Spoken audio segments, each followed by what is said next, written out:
건강검진이라길래 그저 병원에 들른 것뿐이었습니다. 의사가 제게 몇 가지 질문을 하더군요. 이름이 뭐냐? 오늘이 몇 월 며칠이냐? 지금 여기가 어딘지 아냐고요.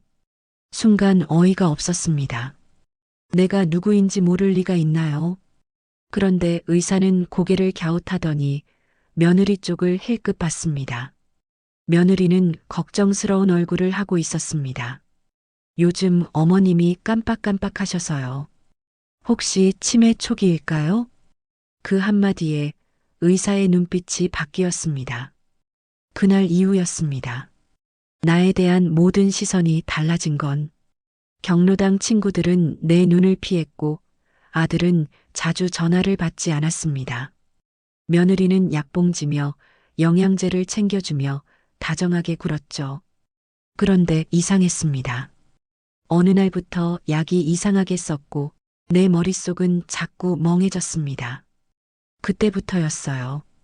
며느리의 진짜 얼굴이 보이기 시작한 건 나는 치매가 아니었습니다. 오히려 너무 또렷해서 고통스러웠죠. 그녀가 내 재산을 노리고 있었다는 걸 내 손으로 직접 확인하기 전까진 믿고 싶지 않았습니다. 하지만 세상엔 믿음보다 잔인한 게 있더군요. 그날부터 나는 기억을 연기하기로 했습니다. 모른 척, 잊은 척, 웃는 척. 그녀가 내 앞에서 무너질 때까지 나는 아주 천천히 치매 환자가 되어가기로 했습니다. 며느리 윤지혜는 늘 그랬습니다. 겉으로는 나를 극진히 모셨지만 어딘가 모르게 계산이 빠른 여자였죠. 아들이 결혼을 서두를 때부터 불안했지만 어머님, 저는 시어머니가 아니라 엄마처럼 모실 거예요. 그 한마디에 마음을 놓았던 게 실수였습니다. 처음엔 정말 효부 같았습니다. 아침마다 반찬을 싸주고 병원 예약도 대신 해주고 명절엔 내 손에 용돈 봉투를 쥐어주며 웃었죠. 그런데 이상했어요. 내 통장 비밀번호를 물을 때마다 그 눈빛이 잠깐씩 스쳤거든요. 어머님, 제가 대신 납부해 드릴게요. 요즘 온라인으로 하면 편하잖아요. 그녀의 말에 아무 의심 없이 도장을 내줬던 날이 내 인생이 기울기 시작한 첫날이었습니다. 그때까진 몰랐죠. 그 도장이 내 집, 내 땅, 내 이름까지 바꿔놓을 줄은. 며느리는 요양보험 상담을 핑계로 나를 병원에 데리고 다녔습니다. 검사 받을 때마다 이상한 질문을 했어요. 어머님, 이건 어디예요? 이 사람 이름 아세요? 그때마다 난 대답했죠. 그게 왜 궁금하니? 그녀는 웃으며 내 손을 꼭 잡았습니다. 어머님, 저는 그냥 걱정돼서요. 혹시라도 잊어버리시면 안 되잖아요. 그 웃음이 지금 생각하면 섬뜩했습니다. 그녀는 이미 그때 나를 치매 환자로 만들고 있었던 겁니다. 며느리가 이상하다는 걸 확신하게 된 건 집안에서 물건이 하나둘 사라지기 시작하면서였습니다. 도장을 찾으려 서랍을 열면 비어 있고 내 손목에 끼워져 있던 반지도 감쪽같이 사라졌죠. 물었더니 며느리는 태연하게 웃으며 말했습니다. 어머님, 며칠 전에 빼놓으셨어요. 제가 서랍에 잘 넣어뒀어요.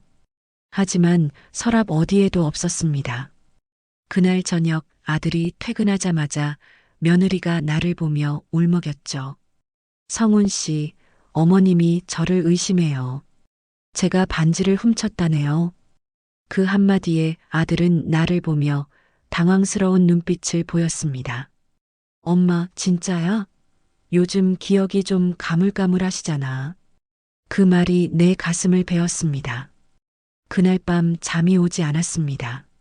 아들이 내 말을 믿지 않는다는 게 이렇게 고통스러울 줄은 몰랐죠. 그저 나를 염려하던 그 눈빛이 이젠 의심으로 바뀌어 있었습니다. 며느리는 그 틈을 놓치지 않았습니다. 다음 날엔 내 약을 바꿔놨더군요.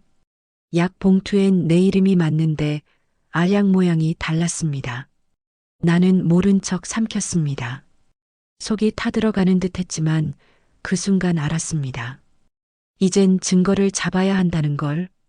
나는 매일 조금씩 기억나는 척을 하지 않기로 했습니다. 며느리의 말에 고개를 끄덕이고 아들의 질문에도 허허 웃으며 그랬나 하고 넘겼죠. 그녀는 안심했고 나는 그렇게 내 복수를 준비하기 시작했습니다. 그 다음 날 아침 나는 일부러 약속을 잊은 척 했습니다. 며느리가 말하길 병원 가는 날이라며 내 손을 잡아 끌더군요. 어머님, 어제 말씀드렸잖아요. 오늘 신경과 진료 있는 날이에요. 나는 멍한 얼굴로 대답했습니다. 그랬니? 미안하다. 요즘 기억이 자꾸 흐려져서. 그녀는 만족스러운 미소를 지었습니다. 차 안에서 며느리가 흘리는 말투엔 여유가 묻어났죠. 요즘은 치매도 초기에 잡으면 괜찮대요. 어머님 걱정 마세요. 나는 그 말이 어쩐지 고맙게 들리더군요. 그녀가 안심하는 만큼 내 복수의 시계가 돌고 있었으니까요. 병원에 도착하자 의사가 몇 가지 검사를 했습니다. 며느리는 옆에서 꼬박꼬박 내 대답을 받아 적었죠. 어머님, 지금이 몇 월이에요? 글쎄, 한 3월쯤? 아니에요, 어머님. 지금은 여름이에요. 그녀의 눈에 스치던 승리감이 잊히지 않습니다.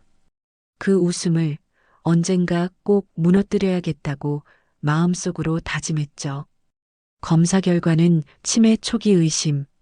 며느리는 눈가에 눈물을 그리더니 의사에게 말했습니다.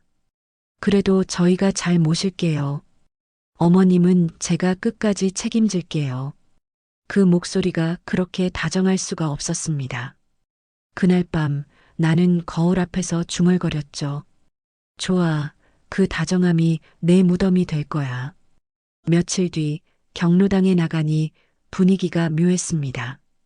평소 먼저 인사하던 분자 아줌마가 나를 피하더군요. 요즘 좀 힘드시죠? 병원 자주 다니신다면서요. 그 한마디에 주변 시선이 일제히 모였습니다. 그녀가 이미 소문을 냈구나 직감했습니다. 며느리는 동네에서도 효부로 소문이 났습니다. 어머님을 모시느라 고생이 많다. 요즘 젊은 사람답지 않게 참 훌륭해. 그럴 때마다 그녀는 고개를 숙이며 말했죠. 별 말씀을요. 어머님이 예전 같지 않으셔서 제가 더 신경 써야 해요. 나는 아무 말도 하지 않았습니다. 말해봤자 누가 믿겠습니까? 그녀는 이미 완벽히 연기를 마쳤고 나는 치매 환자라는 낙인이 찍혔습니다. 어느 날 내 통장 잔고를 확인하려 은행에 들렀습니다. 직원이 조심스레 말하더군요. 어머님 명의 계좌는 보호자 동의가 필요하십니다. 보호자라니요? 직원은 며느리 이름이 적힌 서류를 내밀었습니다. 후견인 윤지혜. 그 서류 위에 찍힌 내 도장을 보는 순간 온몸이 차가워졌습니다. 그날 밤 나는 내 방불을 끄고 앉아 있었습니다. 창문 틈으로 바람이 스며들었고 마음은 더 서늘했죠. 그래, 그렇게 치매라 부르고 싶다면 나는 속삭였습니다. 그 치매가 너를 무너뜨리게 해주지. 그날 이후 나는 모든 걸 기록하기 시작했습니다. 며느리가 언제 약을 건네고 어떤 말을 했는지 심지어 눈빛 하나까지도 다 적어뒀죠. 처음엔 손이 떨려 글씨가 삐뚤어졌지만 그 떨림조차 내 의지가 되었습니다. 며느리는 이제 완전히 나를 통제한다고 믿었습니다. 어머님, 약 드셨어요? 어머님, 병원 예약해놨으니까 잊지 마세요. 그 말에 나는 천천히 고개를 끄덕였습니다. 그래, 내가 시키는 대로 할게. 그녀는 그 대답이 얼마나 위험한 뜻인지 몰랐죠. 나는 약을 받는 척 약봉지를 살짝 뜯어내고 약을 모아뒀습니다. 며느리가 보는 앞에서는 삼키는 흉내만 냈죠. 그리고 그 약들을 모두 비닐봉지에 모아 숨겼습니다. 어느 날 그 약이 무슨 약인지 밝혀질 날이 올 테니까요. 밤이 되면 불을 끄고 조용히 거실로 나왔습니다. 며느리의 가방, 서류함, 그리고 컴퓨터. 모두 비밀번호로 잠겨 있었지만 손자 준호가 놀다 흘린 메모지에서 숫자 4개를 본 적이 있었죠. 지혜 생일 928. 그걸 눌러보니 띠링 문서함이 열렸습니다. 그 안엔 낯선 계약서와 인감증명서 사본이 들어 있었습니다. 내 이름이 적혀 있었고 주소도 서명도 다 내 것이었습니다. 하지만 나는 한 번도 그 서류에 사인한 적이 없었죠. 그날 밤 나는 한참을 웃었습니다. 그래, 이제 시작이구나. 내가 만든 가짜 세상, 내가 무너뜨려 줄게. 그날 밤 문서함을 뒤져 찾은 서류를 손에 쥐고 나는 잠을 설쳤습니다. 며느리가 다음날 아침 서류를 확인하러 오자 나는 아무렇지 않은 척 신문을 접어 놓았습니다. 그녀는 서류함을 열어보더니 얼굴이 굳어졌습니다. 어머님, 이거 왜 여기 있죠? 이건 제가 정리한 서류예요. 나는 고개를 숙여 멍하니 답했습니다. 정리하다가 놓쳤나 보구나. 미안하다. 그 말에 그녀는 불편한 미소를 띠고 가져간 서류 몇 장을 챙겼습니다.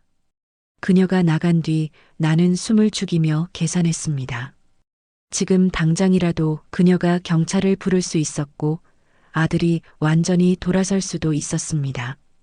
그래서 나는 일부러 더 연기했습니다. 다음 날 일부러 약속을 잊고 며느리 앞에서 서투르게 행동했죠. 그녀는 안심했고 나는 또 하나의 기회를 얻었습니다. 며느리가 안심하는 순간만을 기다리며 나는 서류의 진위를 복사해 둘 계획을 세웠습니다. 하지만 한 가지 예상치 못한 일이 생겼습니다. 며느리가 내 휴대폰을 훑어보다가 준호가 그린 낙서 사진을 보고는 눈치를 챘습니다. 준호가 왜 이 시간에라는 그녀의 표정에서 뭔가 불안한 기운을 느꼈습니다. 나는 천천히 웃음을 삼키며 더 깊이 연기하기로 했습니다.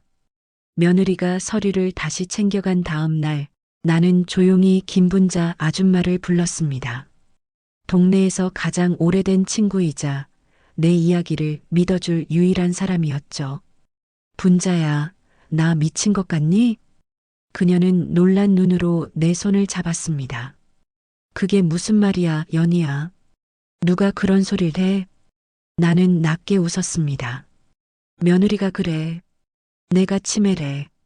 분자는 한참을 말이 없더니 그 여자가 이상하다고 생각했어. 내 통장 얘기할 때부터. 그 말에 나는 눈을 감았습니다. 드디어 믿어주는 사람이 생겼다는 안도감이 밀려왔습니다.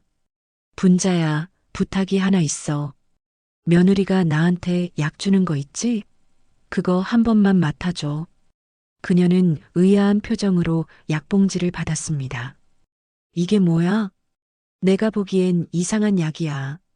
약국에 가서 뭐라 하는지 들어봐줘. 이틀 뒤 분자가 내 집 문을 벌컥 열고 들어왔습니다. 얼굴이 창백했죠. 연희야, 이거 진통제 아니야. 정신안정제야. 그것도 수면 유도 성분이 강한 거야. 그 말을 듣는 순간 등골이 오싹했습니다. 그녀가 내 의식을 서서히 흐리게 만들어 진짜 치매처럼 보이게 하려던 거였습니다. 나는 웃으며 속삭였습니다. 그래, 이제 확실해졌네. 이제는 내가 이 판을 이끌 차례야. 며느리가 약을 건네던 날 나는 일부러 손을 떨며 물었습니다. 이 약이 뭐라 했니? 이름이 뭐더라? 그녀는 자연스럽게 대답했습니다. 정신안정제예요. 요즘 어머님이 불안해하시니까. 그 말투가 너무 익숙했습니다.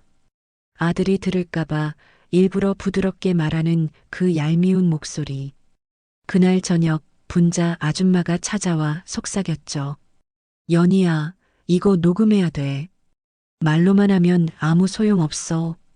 나는 낡은 라디오에서 테이프를 꺼내 들었습니다.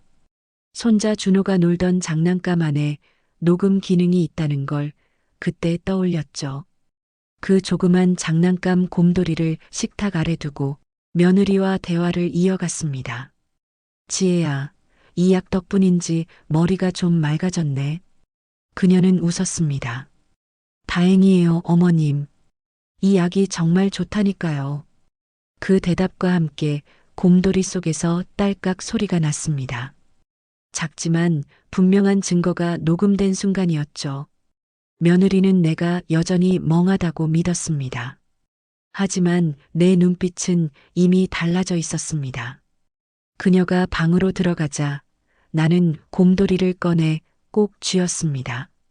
작은 플라스틱 속에 담긴 진실이 내 심장을 쿵쾅거리게 했습니다. 그날 밤 분자에게 전화를 걸었습니다. 분자야, 이제 시작이야. 내 목소리는 떨리지 않았습니다. 이제 내가 그 아이를 치매로 만들어줄 차례야. 다음 날 아침 나는 일부러 며느리에게 잔소리를 늘어놓았습니다. 지혜야, 약이 이상해. 먹으면 더 멍해지는 것 같아. 그녀는 짜증을 참으며 웃었습니다. 어머님, 괜한 걱정 마세요. 의사 처방이에요. 그 말투가 조금은 흔들렸습니다. 며느리가 자리를 비운 사이 나는 분자 아줌마와 함께 녹음 파일을 복사했습니다. 이거 진짜로 써먹을 거야? 분자가 묻자 나는 고개를 끄덕였습니다. 응, 아직은 때가 아니야. 이 아이는 스스로 무너져야 하거든. 며느리는 요즘 잦은 전화를 했습니다. 어딘가 불안한 눈빛이었죠. 가끔은 아들에게도 알 수 없는 말을 돌려 하더군요. 요즘 어머님 상태가 더 안 좋아지신 것 같아요. 그 말이 내 귀에 닿을 때마다 나는 안에서 웃음이 났습니다. 내가 얼마나 또렷한지 그녀는 아직 모르는 모양이었죠. 그날 오후 분자가 제안했습니다. 연희야, 한번 떠보는 게 어때? 내가 치매인 척하다가 갑자기 다 기억난다고 하면? 그 말이 내 마음에 꽂혔습니다. 나는 고개를 끄덕이며 말했죠. 그래, 그게 시작이 되겠네. 밤이 깊어지자 며느리가 거실에 나왔습니다. 나는 일부러 창문을 열어둔 채 앉아 있었죠. 지혜야, 나 갑자기 다 기억이 나네. 그녀가 굳은 표정으로 나를 바라봤습니다. 뭐가요, 어머님? 나는 눈을 가늘게 뜨고 대답했습니다. 내가 내 통장 들고 나간 날 말이야. 그녀는 순간 굳었습니다. 하지만 곧 웃으며 내 옆에 앉더군요. 어머님, 무슨 말씀을 그렇게 하세요?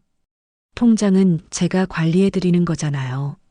나는 고개를 끄덕이며 천천히 물었습니다. 그날 비밀번호는 누가 눌렀더라? 내가 눌렀니? 내가 눌렀니? 그녀의 손끝이 미세하게 떨렸습니다. 나는 일부러 시선을 멀리 두며 말했습니다. 그날 기억나? 내가 내 도장 꺼내서 찍었잖아. 그녀의 얼굴빛이 바뀌었습니다. 어머님, 지금 그런 말씀하시면 안 돼요. 오해받아요. 오해라니? 내가 본 걸 오해라 하는 거야? 그녀가 눈을 크게 떴습니다. 어머님, 진정하세요. 혹시 약을 안 드셨어요? 그 말에 나는 낮게 웃었습니다. 그래, 약. 그 약 말이다. 그녀는 얼른 눈을 피했습니다. 그건 의사 선생님이 처방한 거예요. 제가 무슨 잘못을. 나는 말을 끊었습니다. 그 약 수면제더라. 그녀의 표정이 완전히 굳었습니다. 누가 그래요? 그런 말도 안 되는. 약국에서 확인했다. 짧고 단단한 내 목소리에 그녀의 얼굴이 하얗게 질렸습니다. 지혜야, 나는 치매가 아니야. 너한테 속아준 거야. 내가 어떤 사람인지.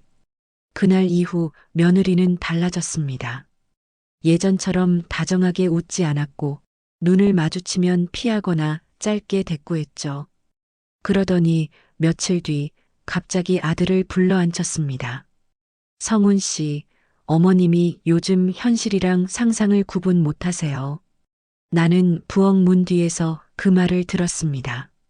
아들은 잠시 멈칫하더니 한숨을 쉬었습니다. 지혜야, 그만 좀 해. 엄마 요즘 괜찮으셔. 그 말에 며느리의 얼굴이 굳었습니다. 아니에요. 어제도 없던 일을 있다고 하셨어요. 그녀는 울먹이며 내 방에서 발견했다는 약봉지를 내밀었습니다. 그 안엔 내가 모아둔 가짜 약들이 들어 있었습니다. 순간 심장이 철렁했지만 나는 곧 미소를 지었습니다. 며느리는 몰랐죠. 그 약 속에는 진짜 약 대신 설탕가루를 넣어뒀다는 걸. 나는 일부러 천천히 걸어나갔습니다. 지혜야, 그 약 말이지. 내가 준 거야. 그녀는 눈을 부릅뜨더니 소리쳤습니다. 어머님, 이러시면 안 돼요. 이건 제 명예가 걸린 일이에요. 명예라 좋은 말이네. 그럼 그 약이 뭔지 같이 알아보자꾸나. 아들은 두 사람 사이를 오가며 멍하니 섰습니다. 지혜야, 일단 진정해. 병원에 가서 다시 확인해 보자. 그 말에 며느리는 얼굴이 하얗게 질렸습니다. 그녀는 내 눈을 피하며 낮게 중얼거렸습니다.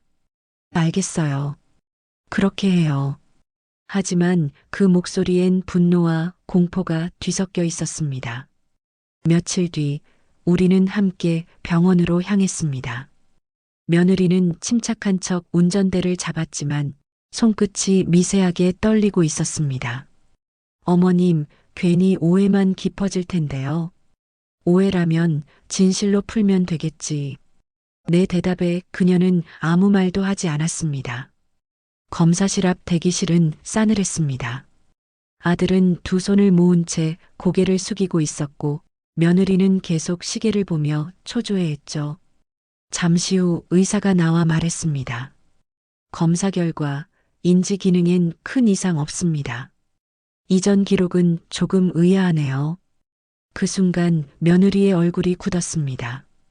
그럴 리가 없어요. 지난번엔 분명. 의사는 서류를 넘기며 고개를 저었습니다. 약물 영향일 가능성도 있습니다. 정신안정제를 장기간 복용하셨던 것 같은데 그건 치매 증세와 혼동될 수 있습니다. 나는 천천히 그녀를 바라봤습니다. 그녀는 입술을 깨물며 시선을 피했습니다. 아들은 놀란 눈으로 나와 며느리를 번갈아 봤죠. 지혜야, 엄마한테 약 준 거 맞지? 그건 의사 선생님이. 그녀의 말이 끝나기도 전에 내 가방 속에서 딸깍 녹음기가 작동했습니다. 다행이에요, 어머님. 이 약이 정말 좋다니까요. 며칠 전에 며느리 목소리가 또렷하게 흘러나왔습니다.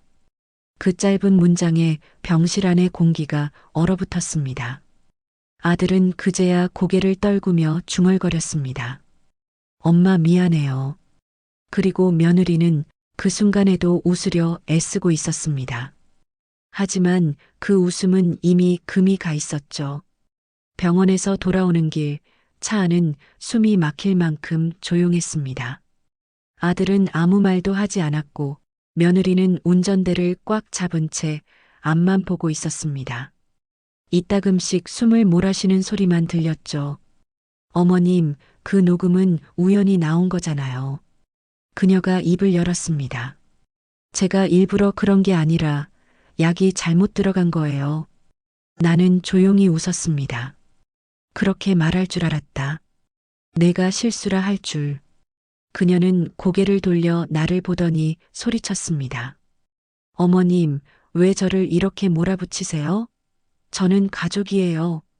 그 말이 내 가슴을 쳤지만 흔들리진 않았습니다. 가족이라면 나를 치매로 만들진 않았겠지. 아들은 두 손으로 머리를 감싸쥐었습니다. 지혜야, 제발 그만해. 그녀는 차를 세우더니 갑자기 울음을 터뜨렸습니다. 난 그냥 내 미래가 두려웠어요. 이 집, 이 재산, 이 생활이 다 사라질까봐. 그녀의 눈물은 진심 같았지만 나는 이미 그런 얼굴을 너무 많이 봤습니다. 지혜야. 내 목소리는 낮고 단단했습니다. 사람은 무너질 때 얼굴이 두 개가 되지. 하나는 후회, 하나는 변명. 넌 이미 둘 다 가졌구나. 그녀는 눈을 치켜 올리더니 다시 비웃었습니다. 그래서요? 그거 하나로 절 잡을 수 있을 것 같아요? 나는 미소 지었습니다. 아니, 그거 하나로 내가 스스로 무너지게 만들 거야. 그녀의 얼굴이 하얗게 질리며 손끝이 서서히 운전대에서 떨어졌습니다. 며칠 뒤 며느리는 변호사를 찾아갔습니다. 그 사실은 동네를 통해 금세 내 귀에 들어왔죠. 어머님이 저를 모함했다고요. 명예훼손으로 고소할 수도 있대요. 그녀의 말에 아들은 혼란스러워했습니다. 하지만 나는 이미 모든 걸 예상하고 있었습니다. 그날 밤 나는 분자 아줌마와 함께 녹음 파일과 서류 복사본을 들고 경찰서를 찾았습니다. 담당 형사는 처음엔 믿지 못했죠. 치매 진단을 받으셨다고 하셨는데 나는 조용히 서류를 내밀었습니다. 그 진단서도 이 여자가 만든 겁니다. 형사의 눈빛이 바뀌었습니다. 며느리는 다음 날 불려갔습니다. 그리고 몇 시간 뒤 집에 돌아왔을 때 그녀의 얼굴은 완전히 달라져 있었습니다. 입술은 말라붙었고 눈동자는 흔들렸습니다. 어머님, 왜 그러셨어요? 가족끼리 이럴 수가 있어요? 그녀의 목소리는 울음인지 분노인지 모를 떨림으로 가득했죠. 나는 담담하게 답했습니다. 가족이라면 사람을 미치게 만들진 않지. 그녀는 고개를 숙였지만 손은 여전히 주먹을 쥐고 있었습니다. 끝난 줄 알아요? 나 이대로 안 끝나요. 그 말이 끝나자마자 나는 손자 준호가 그 곰돌이 인형을 들고 나타나는 걸 봤습니다. 할머니, 또 들어볼래? 곰돌이 입에서 또다시 며느리의 목소리가 흘러나왔습니다. 이 약이 정말 좋다니까요. 그 짧은 문장이 다시 울려 퍼지는 순간 그녀는 주저앉았습니다. 나는 그 모습을 보며 속으로 중얼거렸죠. 내가 만든 세상, 이제 내 입으로 무너지는구나. 며느리는 경찰 조사 후 마을 사람들 입에 오르내리기 시작했습니다. 효부라더니 약을 바꿔줬다며? 그 집 참 겉과 속이 달랐네. 소문은 하루 만에 퍼졌고 그녀는 시장에도 나오지 않았습니다. 아들은 직장에서 불려다니며 얼굴이 점점 말라갔습니다. 그를 볼 때마다 마음이 저렸지만 이건 내가 감수해야 할 일이었습니다. 그동안 나를 미쳤다 부르고 친구들 앞에서 조롱하던 그 시간들이 떠올랐죠. 하루는 그녀가 조용히 내 방으로 들어왔습니다. 머리를 질끈 묶고 눈은 퀭했습니다. 어머님, 이제 됐잖아요. 경찰도 사람들도 다 알게 됐으니 제발 그만해요. 나는 미소를 지었습니다. 그만할 이유가 없지. 아직 시작도 안 했는데. 그녀는 숨을 들이켰습니다. 도대체 왜 이러세요? 복수라도 하시게요? 그래. 짧고 단단한 대답이었습니다. 너는 나를 잃게 만들었으니 나는 너를 잃게 만들 거야. 그녀는 잠시 말을 잃더니 웃었습니다. 저를 잃게 만든다고요? 전 이미 다 잃었어요, 어머님. 사람도 명예도 가족도. 그 말에 나는 조용히 고개를 끄덕였습니다. 아니, 아직 하나 남았지. 내가 쥐고 있던 내 집 서류.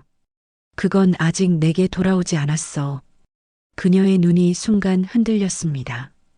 나는 침착하게 덧붙였죠. 돌려놔. 그럼 나도 널 사람으로 기억해 줄게. 며느리는 그날 밤 아무 말 없이 집을 나갔습니다. 아들은 끝내 연락이 닿지 않자 경찰에 신고를 하려 했죠. 하지만 나는 고개를 저었습니다. 그럴 필요 없어. 곧 돌아올 거야. 내 목소리는 이상하리만큼 차분했습니다. 새벽녘 대문이 열리는 소리가 들렸습니다. 그녀는 땀에 젖은 얼굴로 들어왔습니다. 손에는 검은 비닐봉지가 들려 있었죠. 어머님, 이거 가져가세요. 다시 돌려드리면 되잖아요. 이제 제발. 그녀의 손이 떨렸습니다. 나는 봉지를 받아들고 천천히 꺼냈습니다. 등기 서류, 인감증명서, 계약서, 모두 내 이름이었고 모두 위조였습니다. 지혜야, 이걸 내가 직접 돌려주다니 고맙다. 내 목소리에 비웃음이 섞였습니다. 그녀는 눈을 치켜떴습니다. 어차피 다 들켰잖아요. 더는 숨길 것도 없어요. 숨긴 게 아니라 훔친 거지. 짧고 단단한 말이었습니다. 그 순간 문이 열리며 분자 아줌마가 들어왔습니다. 손엔 휴대폰이 쥐어져 있었죠. 지금 다 녹화됐어. 내가 서류 내놓는 것도 말하는 것도. 며느리는 얼굴이 하얗게 질렸습니다. 분자 아줌마, 왜 이러세요? 왜라니? 내가 연희를 미치게 만들었잖아. 그녀는 그제야 무너졌습니다. 바닥에 주저앉아 울음을 터뜨렸습니다. 제가 욕심냈어요. 그게 죄예요. 인정해요. 하지만 나는 눈을 감고 고개를 저었습니다. 욕심이 죄가 아니라 사람을 이용한 게 죄지. 그녀는 더 이상 아무 말도 하지 못했습니다. 그날 내 재산은 돌아왔지만 그녀의 인생은 그 자리에서 멈췄습니다. 며느리가 떠난 지 일주일이 지났습니다. 집안은 낯설 만큼 조용했습니다. 아들은 출근하느라 분주했고 손자 준호는 학교에 가기 전 인형 곰돌이를 꼭 쥐고 있었습니다. 할머니, 이거 아직 작동돼요. 그 말에 나는 웃었습니다. 그래, 그건 우리를 지켜준 친구니까. 곰돌이 입에서 더 이상 며느리의 목소리는 나오지 않았습니다. 배터리가 닿은 건지 아니면 그때 그 순간이 영원히 멈춘 건지 몰랐습니다. 나는 식탁에 앉아 봉투 하나를 천천히 열었습니다.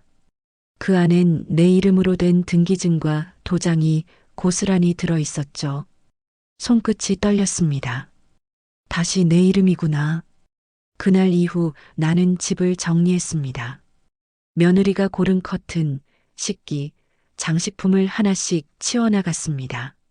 지금 생각해보면 그건 복수의 흔적이 아니라 나 자신을 되찾는 의식이었던 것 같습니다. 분자 아줌마가 찾아와 말했죠. 연희야, 이제 됐잖아. 마음 좀 놓고 살아. 나는 미소를 지었습니다. 응, 근데 이상하지. 복수는 끝났는데 왜 이렇게 허전할까? 창밖으로 햇살이 들이쳤습니다. 한때는 그 빛이 너무 눈부셔서 눈을 감았는데 지금은 그 따뜻함이 그리웠습니다. 사람 마음이란 게 참 간사해. 밉던 얼굴도 떠나고 나면 그리워지니까. 저녁 무렵 아들이 조용히 내 방 문을 두드렸습니다. 엄마, 잠깐 얘기할 수 있을까? 그 목소리엔 피로와 죄책감이 섞여 있었습니다. 나는 고개를 끄덕였습니다. 그래, 들어오렴. 그는 한참 동안 아무 말도 하지 않았습니다. 그러다 불쑥 고개를 숙이며 말했습니다. 엄마, 미안해요. 그동안 엄마 말을 믿지 않은 게, 지의 말만 듣고 판단했던 게 너무 후회돼요. 나는 그 얼굴을 바라봤습니다. 아직도 내 아들 얼굴엔 어린 시절의 모습이 남아 있었죠. 괜찮다, 성훈아. 사람은 누구나 한 번은 잘못된 사람을 믿어보는 거야. 그게 내 죄는 아니야. 그는 눈시울이 붉어졌습니다. 엄마, 그래도 난 아들인데. 나는 손을 뻗어 그의 손등을 덮었습니다. 너무 늦지 않았잖니. 이렇게 다시 내 앞에 있잖아. 그날 밤 아들과 함께 밥을 먹었습니다. 별다른 대화는 없었지만 숟가락 부딪히는 소리가 오랜만에 따뜻하게 들렸습니다. 식탁 위의 불빛이 두 사람의 그림자를 나란히 드리웠죠. 식사가 끝나자 아들이 말했다. 엄마, 준호가 내일 발표회래요. 같이 가요. 나는 미소 지었습니다. 그래, 가야지. 이제 내가 진짜 할머니로 돌아갈 차례니까. 그 말에 아들은 고개를 끄덕이며 웃었습니다. 그 웃음 속엔 사과와 감사 그리고 다시 시작되는 가족의 온기가 담겨 있었습니다. 며칠 뒤 준호의 학교 발표회 날이었습니다. 나는 새로 다린 옷을 입고 오래된 스카프를 둘렀습니다. 거울 속 내 얼굴은 조금 지쳐 있었지만 그 속엔 오랜만에 미소가 자리했습니다. 학교 강당에는 아이들의 웃음소리가 가득했습니다. 작은 손들이 손수 만든 그림과 글씨로 무대를 장식해 두었죠. 준호가 내 쪽을 발견하자 반짝 웃었습니다. 그 웃음 하나에 가슴이 따뜻해졌습니다. 할머니, 여기 앉아요. 준호가 손을 흔들며 내 자리를 비워뒀습니다. 나는 조심스레 그 옆에 앉았습니다. 무대 위에서는 가족이란 무엇인가라는 주제로 아이들이 짧은 연극을 하고 있었죠. 준호가 무대에 올라가 말했습니다. 가족은 나를 믿어주는 사람입니다. 그 한마디에 목이 메었습니다. 아들이 내 옆에서 눈시울을 훔쳤고 나는 그 작은 어깨를 살짝 감쌌습니다. 무대 조명이 아이 얼굴을 비추며 반짝였습니다. 그 빛이 내 마음속 얼음 같은 어둠을 서서히 녹였습니다. 발표회가 끝나고 준호가 달려와 안겼습니다. 할머니, 나 잘했지? 응, 너무 잘했어. 우리 준호가 제일 멋졌어. 나는 그 아이의 머리를 쓰다듬으며 속으로 중얼거렸습니다. 그래, 인생이란 게 이런 거구나. 미움도 사라지고 남는 건 결국 사랑뿐이네. 그날 밤 집으로 돌아와 불을 끄고 앉았습니다. 창밖엔 봄비가 조용히 내리고 있었고 방 안엔 준호의 웃음이 아직도 맴도는 듯 했습니다. 나는 천천히 눈을 감았습니다. 지난 몇 달이 한편의 꿈 같았습니다. 배신으로 시작된 나날이었지만 결국은 나 자신을 되찾는 길이 되었죠. 며느리는 멀리 떠났고 아들과 손자는 다시 내 곁에 남았습니다. 남은 건 미움이 아니라 고요한 평화였습니다. 식탁 위에는 곰돌이 인형이 놓여 있었습니다. 이제는 배터리도 다 닳아 움직이지 않지만 그 안에 담긴 시간만큼은 여전히 생생했습니다. 나는 그 인형을 손끝으로 쓰다듬으며 중얼거렸습니다. 고맙다. 내 덕분에 내가 버텼어. 창밖의 빗소리가 점점 잦아들었습니다. 나는 불을 끄지 않은 채 의자에 기대어 한참을 앉아 있었습니다. 이제는 누가 뭐래도 나는 치매 환자가 아니라 내 인생의 마지막을 스스로 써내려가는 사람이라는 걸 알았으니까요. 그리고 언젠가 그 아이들이 내 이야기를 들을 때 이 말 하나만 기억하길 바랐습니다.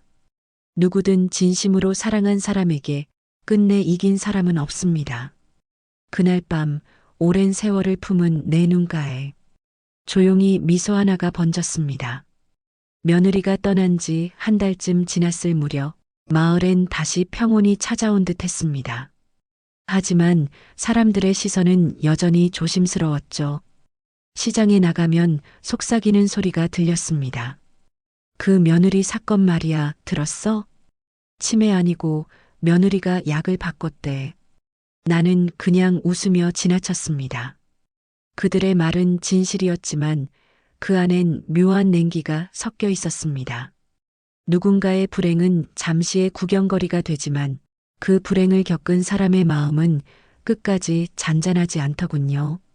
집으로 돌아오니 분자 아줌마가 김이 모락모락 나는 국을 들고 왔습니다. 이제 좀 숨 돌릴 만하지? 응, 그래도 세상이 참 조용해졌네. 그녀는 내 맞은편에 앉아 한참을 보다 말했습니다. 연희야, 내가 참 대단하다. 그런 일을 겪고도 무너지지 않은 게. 나는 고개를 저었습니다. 대단한 게 아니야, 분자야. 무너지지 않으려면 잡을 게 필요하잖아. 난 그게 복수였을 뿐이야. 그녀는 말없이 내 손을 잡았습니다. 그 따뜻함에 갑자기 눈물이 고였습니다. 분자는 조용히 덧붙였죠. 이제 복수도 끝났으니까 이제는 너 자신 좀 돌봐. 알겠지? 그 말에 나는 미소를 지었습니다. 그래, 이젠 나도 좀 쉬어야지. 하지만 아직 정리되지 않은 게 하나 있어. 분자가 물었습니다. 뭔데? 나는 창밖을 바라보며 낮게 대답했습니다. 그 아이가 남긴 말이야. 난 그냥 두려웠어요. 그게 자꾸 마음에 남아. 그날 밤 식탁 위에 낯선 봉투 하나가 놓여 있었습니다. 보낸 사람란엔 윤지혜라는 이름이 또박또박 적혀 있었습니다. 나는 한참을 바라보다가 봉투를 열었습니다. 어머님께. 짧은 인사로 시작된 편지는 그녀가 마지막으로 남긴 흔적이었습니다. 저는 용서를 바랄 자격이 없습니다. 제가 한 일은 분명한 죄이고 그 대가를 받는 게 당연합니다. 하지만 어머님, 그날의 저는 정말 무서웠습니다. 모든 걸 잃을까봐, 제 자리가 사라질까봐. 그 두려움이 저를 괴물로 만들었어요. 글씨는 점점 흐려졌고 잉크 자국마다 눈물이 번져 있었습니다. 나는 천천히 손끝으로 그 흔적을 쓸어내렸습니다. 그녀의 두려움, 욕심, 그리고 그 안에 섞인 불안이 이제야 조금은 이해되는 듯 했습니다. 편지의 마지막 줄엔 이렇게 적혀 있었습니다. 어머님, 저는 어머님을 미워한 적이 없습니다. 다만 제 자신을 미워할 용기가 없었을 뿐입니다. 그 문장을 읽는 순간 가슴이 먹먹해졌습니다. 나는 한동안 아무 말도 할 수 없었습니다. 창밖에서는 바람이 불어 낙엽이 흩날렸습니다. 그 바람에 편지 한 모퉁이가 살짝 들썩였죠. 나는 그 편지를 접어 서랍 깊숙이 넣었습니다. 용서할 마음은 아직 없었지만 미워할 힘도 사라졌습니다. 그래, 인생이란 게 참 잔인하면서도 어쩐지 슬프다. 그 말이 나도 모르게 흘러나왔습니다. 며느리의 편지를 읽은 지 열흘쯤 지났을 무렵이었습니다. 아침에 분자 아줌마가 뛰어들어왔습니다. 연희야, 들었어? 지혜 그 여자가 요양원에 있다더라. 그 한마디에 숟가락을 떨어뜨렸습니다. 요양원? 응. 경찰 조사 끝나고 혼자 지내다가 신경쇠약이 심해져서 요양보호 들어갔다더라. 그녀는 숨을 몰아쉬며 말을 이었습니다. 사람들이 그러는데 말도 잘 안 하고 맨날 창문만 바라본다나 봐. 나는 말이 나오지 않았습니다. 손끝이 서늘하게 식어갔습니다. 그녀를 미워하던 감정이 이상하게도 더 이상 떠오르지 않았습니다. 대신 가슴 한쪽이 싸늘하게 저렸습니다. 분자야, 그 요양원이 어디래? 그녀는 놀란 눈으로 나를 봤습니다. 설마 가보려고? 나는 고개를 끄덕였습니다. 그래. 내가 복수를 끝냈다면 그 끝이 어떤 얼굴인지 봐야 하지 않겠니? 분자는 한숨을 쉬며 내 손을 잡았습니다. 연희야, 그런다고 뭐가 달라져? 달라질 건 없어. 하지만 내 마음이 아직 거기 멈춰 있잖아. 그날 오후 나는 버스를 탔습니다. 창밖으로 지나가는 풍경이 낯설게 느껴졌습니다. 마치 내가 아닌 누군가의 인생을 보는 것처럼 멀리, 아주 멀리 가는 길이었습니다. 요양원은 도심에서 한참 떨어진 산자락에 있었습니다. 하얀 담벼락 너머로 잔잔한 바람이 불어왔고 정문 앞 벤치에는 노인 몇 명이 햇살을 쬐고 있었습니다. 나는 천천히 걸음을 옮겼습니다. 직원에게 이름을 말하자 그는 잠시 머뭇거리더니 안내했습니다. 2층 맨 끝방이에요. 거의 말을 안 하세요. 낯선 사람 보면 조금 불안해하시거든요. 그 말에 가슴이 묘하게 저렸습니다. 문을 열자 희미한 음악 소리가 들렸습니다. 방 안창문 곁에 지혜가 앉아 있었습니다. 긴 머리는 묶이지 못해 어깨에 흘러내렸고 손엔 낡은 인형 하나가 쥐어져 있었습니다. 그녀는 내 발소리에 천천히 고개를 돌렸습니다. 한참을 바라보더니 그녀의 입술이 미세하게 떨렸습니다. 어머님? 그 목소리는 예전과 달랐습니다. 도도함도 거짓도 울분도 없었습니다. 그저 약한 아이의 속삭임 같았죠. 나는 조용히 고개를 끄덕였습니다. 그래, 지혜야. 나야. 그녀는 눈동자를 흔들며 말했다. 저 죄송해요. 다 제 잘못이에요. 나는 그 앞에서 한참을 서 있었습니다. 그리고 천천히 의자에 앉았습니다. 지혜야, 내가 너를 미워한 게 맞아. 하지만 미움이 오래 남으면 사람을 망가뜨려. 이젠 나도 좀 놓으려 한다. 그녀는 눈물을 흘리며 고개를 숙였습니다. 창밖에서 햇살이 흘러들어 두 사람의 그림자를 길게 늘렸습니다. 나는 그 빛 속에서 그녀의 어깨를 살짝 감싸며 속삭였습니다. 이제 그만 울자. 다 흘러갔으니까. 요양원에서 돌아오는 길, 바람이 달라졌다는 걸 느꼈습니다. 그동안 세상이 내게 등을 돌린 것만 같았는데, 이제는 바람조차도 조용히 등을 다독여주는 듯 했습니다. 집에 도착하니 분자 아줌마가 현관 앞에서 기다리고 있었습니다. 잘 다녀왔어? 얼굴이 한결 편해 보이네. 나는 고개를 끄덕였습니다. 응, 이제 좀 가벼워진 것 같아. 그날 밤 나는 서랍에서 오래된 사진첩을 꺼냈습니다. 아들 결혼식 사진, 손자의 첫 돌사진, 그리고 며느리의 젊은 얼굴도 거기 있었습니다.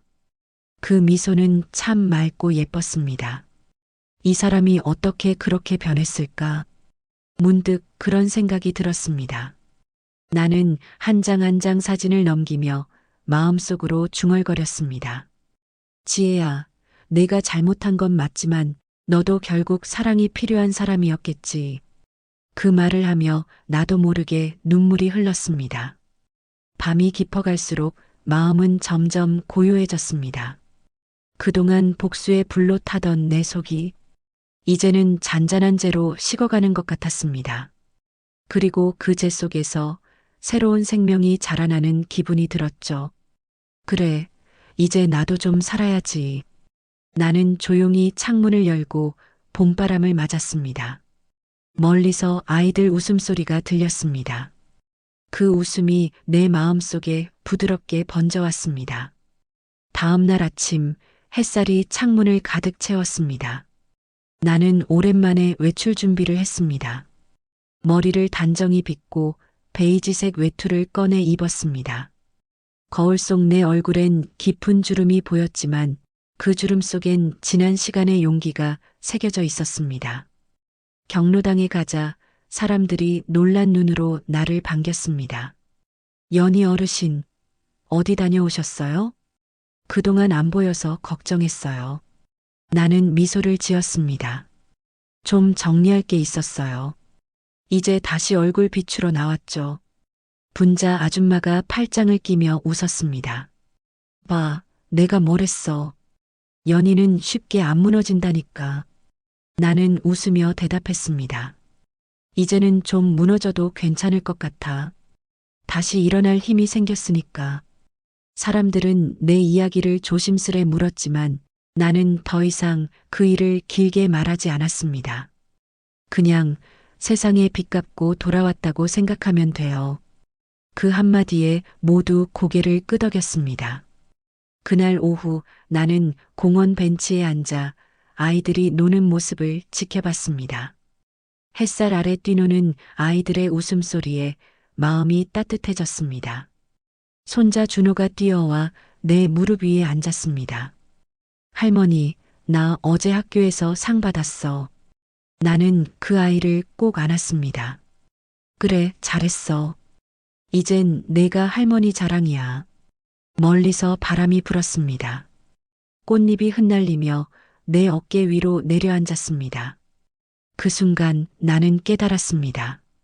삶은 미움이 아니라 다시 걸어 나오는 용기로 완성된다는 걸. 그로부터 몇 달이 지나고 계절은 여름을 지나 가을로 향했습니다. 나는 이제 새벽마다 일어나 차를 끓이는 습관이 생겼습니다.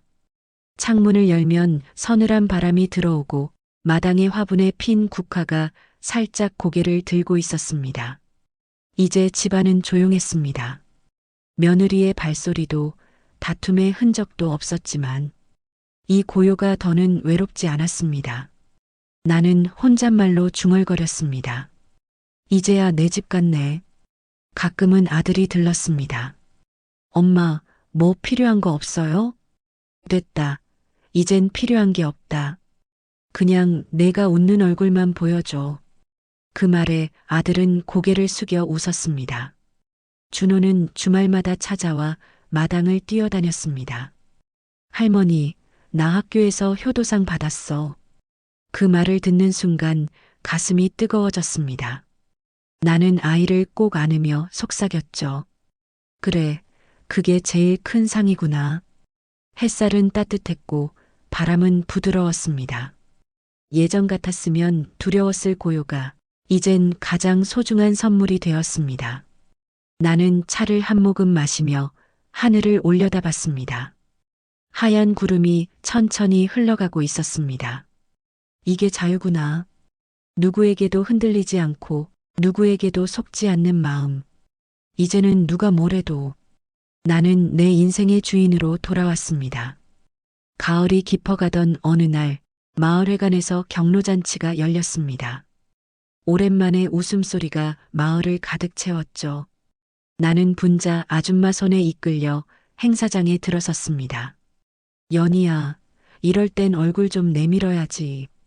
무대에서는 아이들이 노래를 부르고 청년들은 어르신들께 음식을 나눠주고 있었습니다. 나는 조용히 앉아 그 모습을 바라봤습니다. 따뜻한 국물 냄새, 흥겨운 음악, 사람들의 웃음. 그 모든 게 오랜만에 살아있음을 느끼게 했습니다. 연희 어르신, 요즘 얼굴이 환하네요.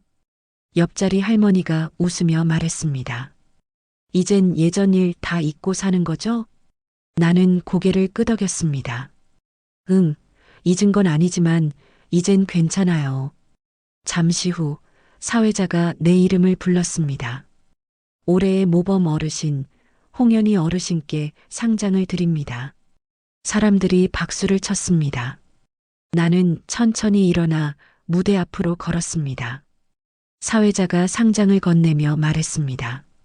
힘든 일을 겪고도 꿋꿋하게 이겨내신 모습, 우리 모두에게 귀감이 됩니다. 그 말을 듣는 순간 눈가가 뜨거워졌습니다. 박수 소리 속에서 나는 마음속으로 중얼거렸습니다. 내가 이렇게 다시 웃을 날이 올 줄이야. 무대 아래에서 분자 아줌마가 요즘 나는 매일 밤 잠들기 전 작은 노트를 꺼내 글을 씁니다. 그건 누가 보라고 쓰는 일기도 아니고 그냥 내 마음을 다독이는 기록이죠. 첫 장엔 이렇게 적혀 있습니다. 인생은 누군가에게 상처받는 일보다 그 상처를 어떻게 치유하느냐가 더 어렵다. 나는 그 문장을 읽으며 웃었습니다. 정말 그랬습니다. 세상이 내게서 모든 걸 빼앗아갔던 순간에도 결국 내 마음만큼은 내가 지켜야 했으니까요. 노트의 다음 장엔 그날의 기록이 있습니다. 며느리의 웃음이 아직도 가끔 떠오른다. 하지만 이제는 미움이 아닌 연민으로 남는다. 그 문장을 적으며 손끝이 조금 떨렸습니다. 그러나 예전처럼 분노는 올라오지 않았습니다. 나는 펜을 내려놓고 창문을 열었습니다. 밤 공기가 차가웠지만 마음은 이상하게 따뜻했습니다. 멀리서 들려오는 강아지 짖는 소리, 골목길을 걷는 사람들의 발소리, 그 모든 게 세상에 살아있는 숨결처럼 들렸습니다. 책상 위에는 준호가 선물해준 작은 액자가 있습니다. 할머니, 세상에서 제일 용감한 사람. 그 글씨를 바라보다가 나는 조용히 중얼거렸습니다. 용감하다 그래. 그렇게 불릴 만큼은 살았지. 펜을 다시 들어 마지막 줄을 썼습니다. 이제 나는 나를 용서한다. 그 한 문장에 모든 시간이 녹아내리는 듯 했습니다. 오늘은 일기장의 마지막 장을 채우기로 했다. 처음 펜을 잡았을 때는 이 많은 세월을 어떻게 담을까 막막했는데 이제는 단 한 문장만 남았다. 모든 아픔은 지나가고 결국 사람은 사랑으로 남는다. 나는 그 문장을 쓰며 오래전의 나를 떠올렸다. 치매라 불리던 날의 혼란, 거진 약을 삼키며 꾹 참고 웃던 시간, 그리고 복수를 다짐하던 밤의 어둠까지. 그 모든 게 이제는 멀리서 바라보는 풍경처럼 느껴졌다. 내가 살아온 인생이 꼭 옳았다고는 말할 수 없지만 분명한 건 단 하나였다. 무너지지 않았다는 것. 그건 누구의 칭찬보다 값진 상이었다.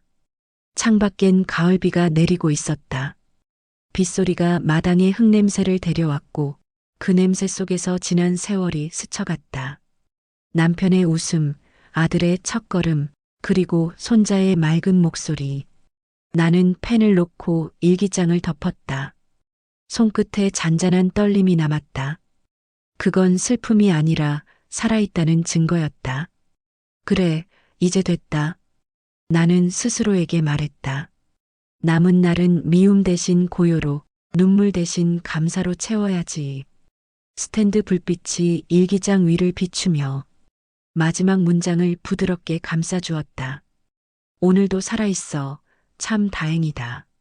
새벽 공기가 유난히 맑았다. 나는 지팡이를 짚고 천천히 마을 뒷길을 걸었다. 새소리가 멀리서 들려오고 이슬 맺힌 풀잎이 발끝을 스쳤다.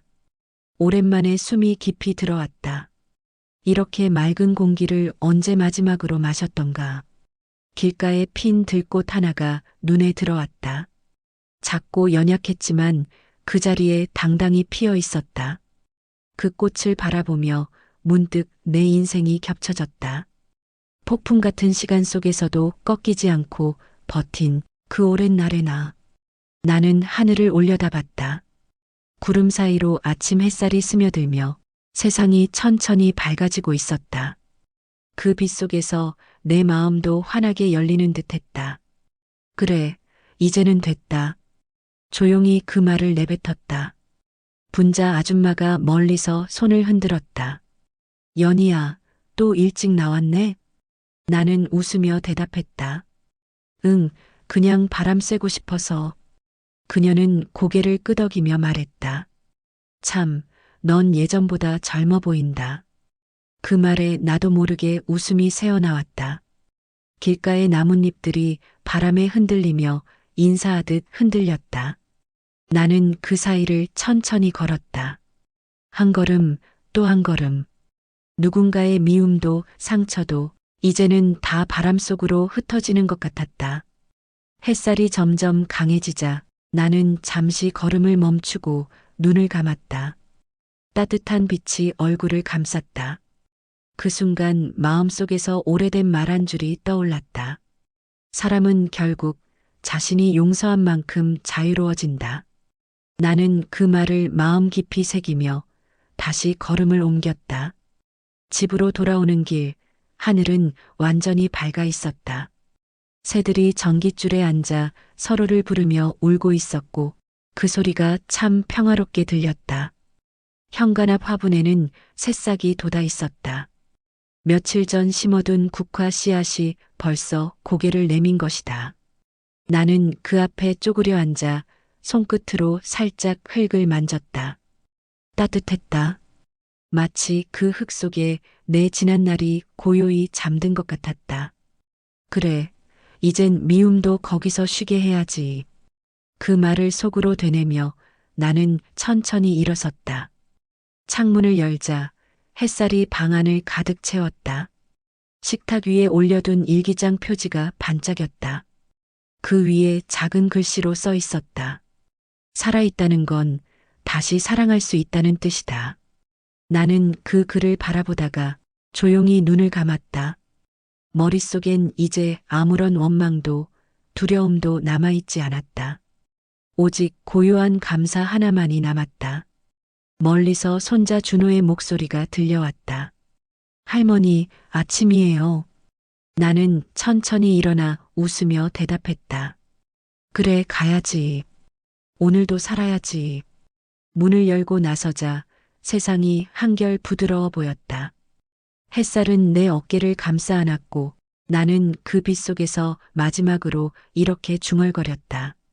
사람은 결국 미움보다 사랑으로 기억되는 존재가 되어야 해. 그게 나의 마지막 복수고 내 인생의 끝이야. 그 말과 함께 바람이 살짝 불었다. 국화향이 흩날리고 그 속에서 나는 아주 오랜만에 마음 깊은 곳으로부터 웃을 수 있었다.